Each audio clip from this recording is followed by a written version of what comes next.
Sai Ram. Shri Sai Satcharitra, Chapter 12.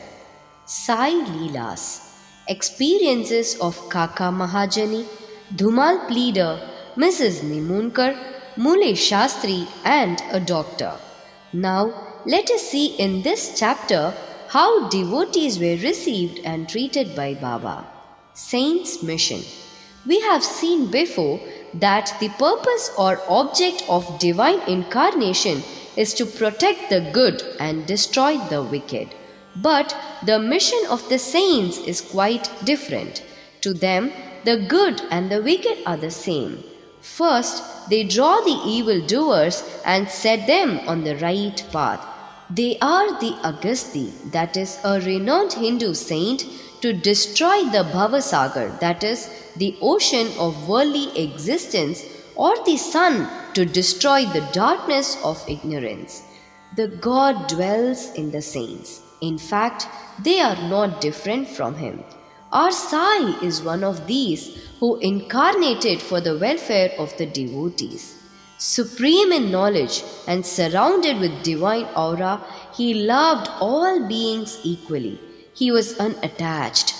Foes and friends, kings and paupers, all were same to him. Hear his Leelas. For the sake of devotees, he gave his stock of merits and was ever alert to help them.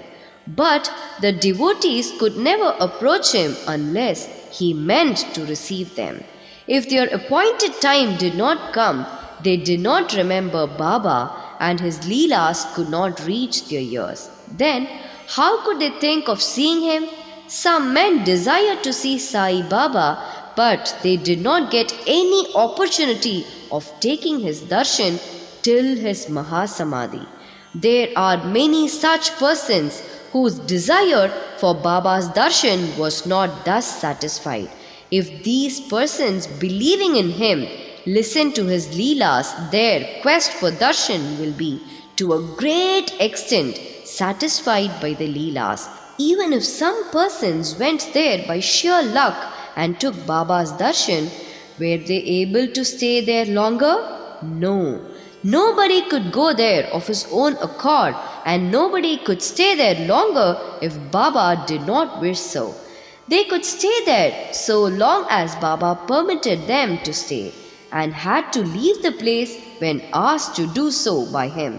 So everything depended on Baba's divine will. Kaka Mahajani. Once, Kaka Mahajani went to Shirdi from Mumbai.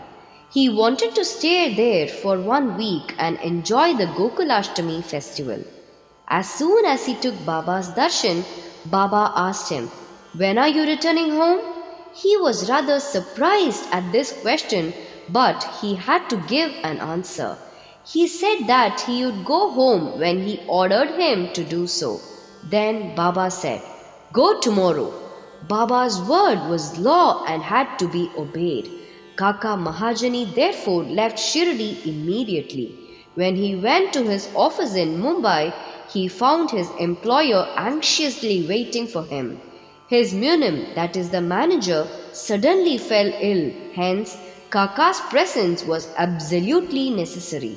He had sent a letter to Kaka at Shirdi, which was redirected to him at Mumbai. Bau Saheb Dhumal. Now listen to another story. Once, Bau Saheb Dhumal was going to Nifad for a case. On the way, he came to Shirdi, took Baba's darshan and wanted to proceed to Nifad immediately.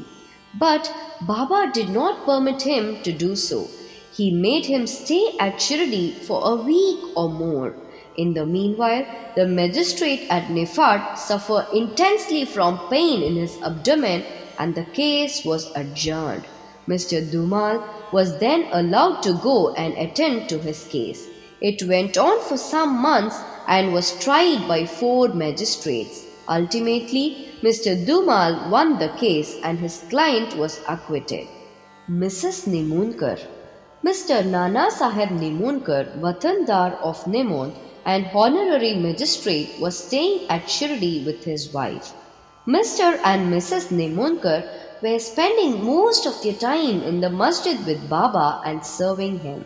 It so happened that their son fell ill at Belapur, and the mother decided with Baba's consent to go to Belapur and see her son and other relatives and stay there for a few days. But Mr. Nana Sahib asked her to return the next day. The lady was in a fix and did not know what to do, but her god Sai came to her help. While leaving Shirdi, she went to Baba, who was standing in front of Sate's Wada with Mr. Nana Sahib and others, and prostrated at his feet and asked his permission to go. Baba said to her, go quickly, be calm and unperturbed. Stay comfortably at Belapur for 4 days. See all your relatives and then return to Shirdi. How opportune were Baba's words. Mr. Nana Sahib's proposal was overruled by Baba's decree. Mule Shastri of Nasik.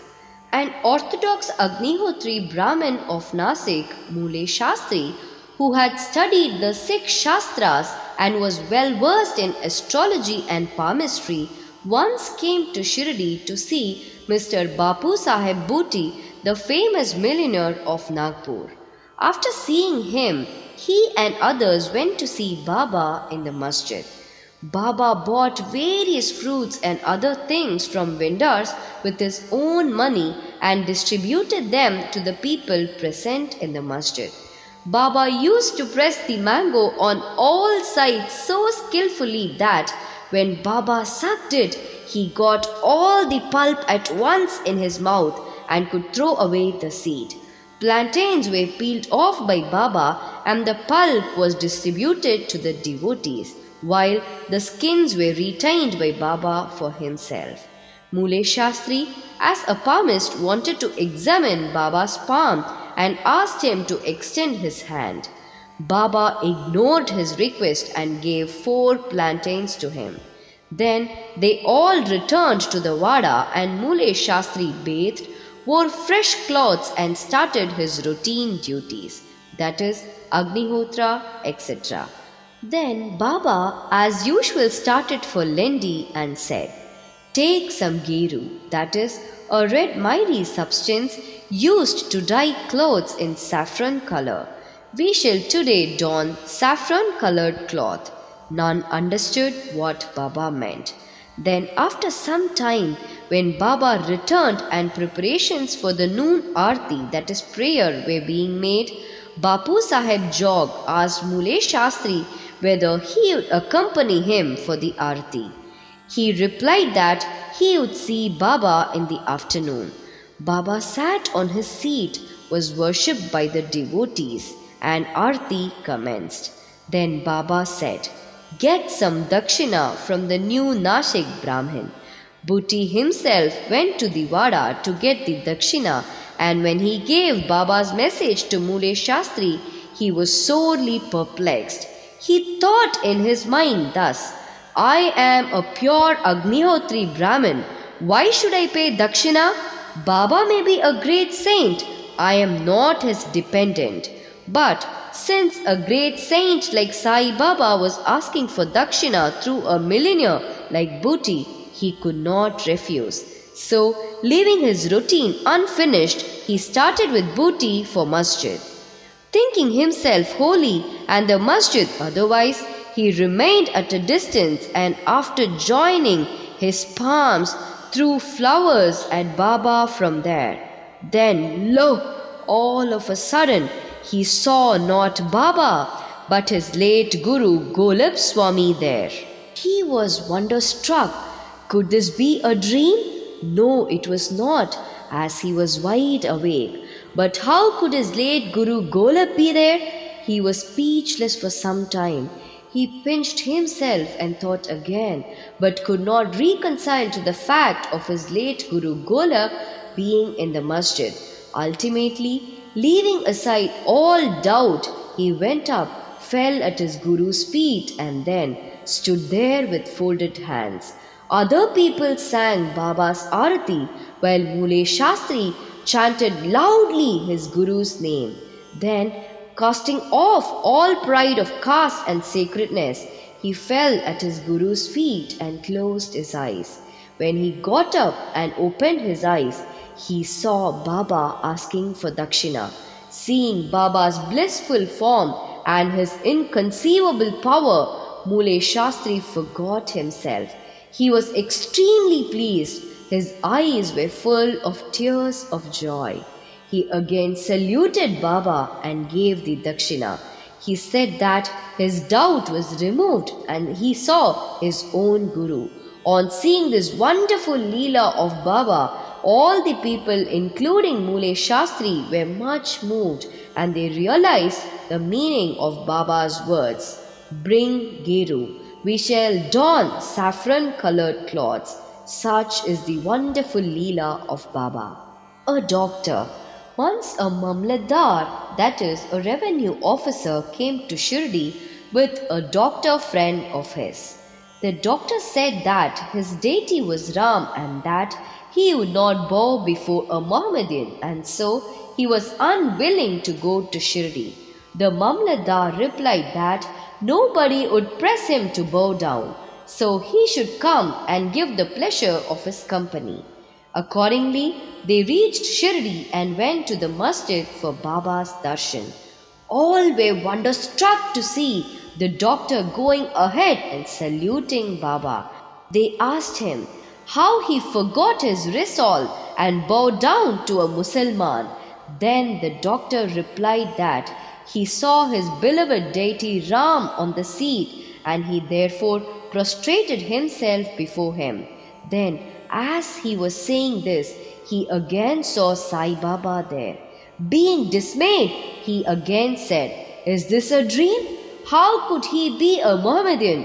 He is a great Yoga Sampanna, that is, full of Yoga avatar." Next day, he made a vow and began to fast. He absented himself from the masjid, resolving not to go there until Baba blessed him. 3 days passed, and on the 4th day, a close friend of his from Khandesh turned up, and with him he went to the masjid for Baba's darshan. After the salutation, Baba asked him whether anybody had gone to call him that he had come. Hearing this vital question, the doctor was moved. The same night, he was blessed by Baba and he experienced bliss supreme in his sleep. Then he left for his town where he remained in the same state for a fortnight. Thus his devotion for Sai Baba increased manifold. The moral of all the stories mentioned above, especially that of Mule Shastri, is that we should have firm faith in our Guru and on none else. More Leelas of Sai Baba will be described in the next chapter. Bow to Shri Sai. Peace be to all. Om Sai Ram.